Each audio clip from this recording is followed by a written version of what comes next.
Hello and welcome back to SAS Bootcamp Week 6, Video 4. We are going to switch gears now this week. We've been talking about stats, we've been talking about descriptive and hypothesis testing and statistical procedures, and then we talked about plots and data visualization. In this video, we are actually going to switch gears and we are going to talk about mapping and output display system. Now, mapping and output display systems are two features of SAS that are, I think, really powerful but are not used nearly enough. Um, I have found that most researchers in my field often would prefer using ArcGIS or other software for maps. And while those are available options, if you are paying for SAS, it makes sense to use the, the inbuilt procedures to do mapping right here. And just like we did before, I'm not going to walk you all through every single option within mapping. I just want to demonstrate an example. In this example, what we're going to do is we're going to generate a map of the United States where we look at the level of opioid mortality across all 50 states. And we want the map to demonstrate if opioid mortality is high or low using different shades of a color, if you will. Anytime you want to do mapping, you want to make sure that the level of map you are creating is very clearly specified. So for example, if you want to do state level mapping, the state value has to be stored in a variable called state code, and it has to be called state code, and it can't be called anything else. So the first thing I want to do is I want to set up my map code. Uh, so I want to set up my data set for the mapping, and I want to save the value of state in a variable called state code. So I'm going to quickly run that.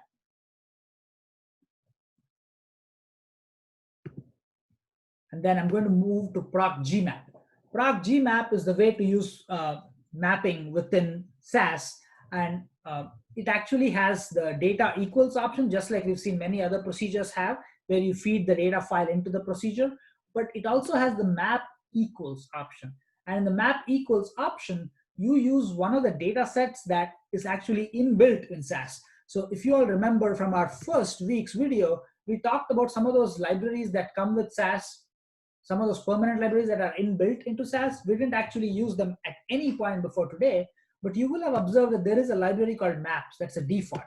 That maps library is always there within SAS, and if you open it, you'll see it actually contains the maps of almost every country in the world. If you use that library, and if you decide which country you want to work with, you can actually feed that map into the procgmap procedure. And all you have to do at that point is you have to feed an ID variable to say at what level do you want the mapping to be done. And really, you can do mapping at global level with each country having a different color. In this case, we are doing mapping at a state level, but you can even do mapping at a county level or a congressional district level or zip code level, for example. And then the variable itself that you want map, you list that in the CHORO option, and you finish with both a run and a quit statement. And there you go. And there's your map. By default, SAS selects what are the cutoff values it wants to use for these colors. So for example, it broke down the opioid mortality variable into 6 categories. And these sextiles, if you will, were automatically generated. And if you don't like those options, and if you want to use your own, you're welcome to use some of the options that you can find within SAS, within the procgmap procedure to get those. And if you don't like these colors, you can tweak those as well. For now, I'm just showing you the defaults that the procgmap procedure will give you. These maps are actually really, really useful, and they look very, if you can tweak them a little bit, they can look really good. In the past, I've worked with some colleagues to directly publish maps that come out of the procgmap procedure into manuscripts, and we've gotten them accepted into peer-reviewed journals, and they're pretty effective. They are very impressive if you want to demonstrate some useful statistics on a map. The last thing that we are going to show with regard to data visualization is the output display system. For the output display system, I need to give a little bit of background before I can explain what this is. When SAS originally started, every single output that we've seen, whether that comes from the proc means procedure, whether it comes from proc freq, whether it comes from chi-square testing, proc t-test, or any of those procedures, the outputs were actually not very well formatted, and that was one of the biggest complaints with SAS for a long time.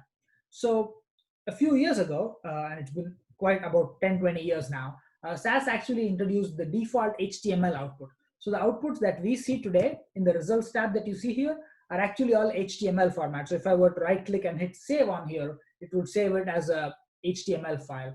Well, in this case, because we are looking at a map, it would save it as an image file, but all the proc freaks and proc means outputs will be saved as an HTML file, which is useful and helpful, and it's actually an improvement over what was the default even before that.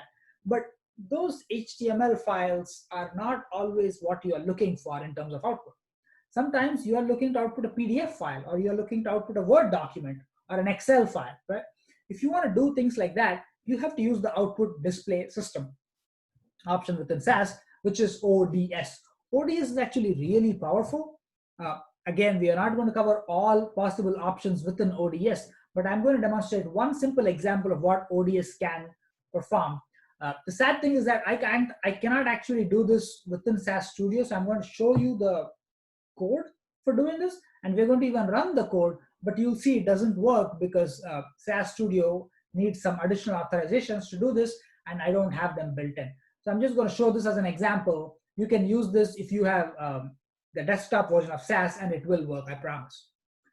The way ODS works within SAS is that you take whatever lines of code you want. You take any lines of code that generates an output. In this case, I'm using the proc GMap code, the mapping code we just looked at, but really this could be a proc freak. I could replace these few lines with a proc means, a proc univariate, a proc summary, anything, right?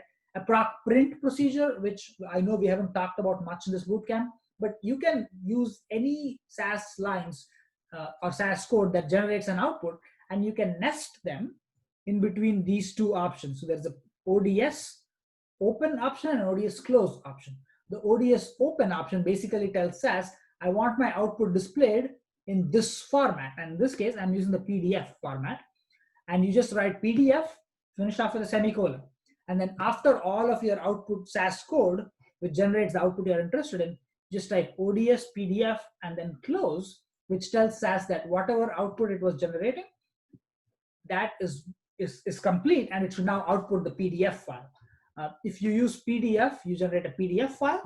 You can also generate RTF, which is the rich text format file.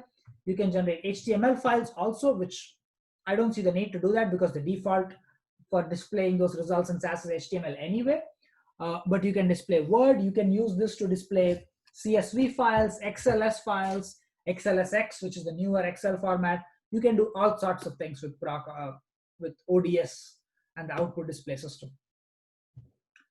You'll see here, if I run this code, it generates the map just as it should, but this is within HTML, and SAS tells you insufficient authorization to access the PDF. I haven't quite figured out how to make this work on SAS Studio. I'm sure there is a way to do it. I haven't figured it out, mostly because I don't use SAS Studio for my actual research code. But if you ever have SAS on your own computer, you'll find that you can do this, and the PDF file will pop up as soon as you finish running the code. So that's all for this video. We'll actually do macros on the next video after this one.